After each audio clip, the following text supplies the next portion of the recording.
knižku Život je ako by som odporúčila všetkým ľuďom, ktorí majú radi citáty, zbierajú citáty, vyhľadávajú citáty, pretože často sa stretneme so zaujímavými citátmi slávnych ľudí a známych ľudí. Menej často však sme si vedomi toho, že zaujímavé citáty a inšpiratívne citáty môžu povedať aj obyčajní ľudia, ako som ja, alebo ty, alebo hoci kto z nás. Táto kniha je plná takýchto citátov. Keď som bol na Zuzkinom kurze, tak si hovorím, že veľmi pekná myšlienka zozbierať myšlienky účastníkov a dať to do knižnej podoby. A až sa mi to zdalo, že proste každý školiteľ možno by to chcel, ale nikto to nezrealizuje.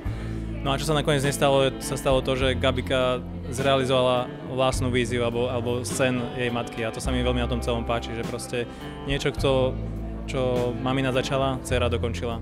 A je to taký krásny odkaz.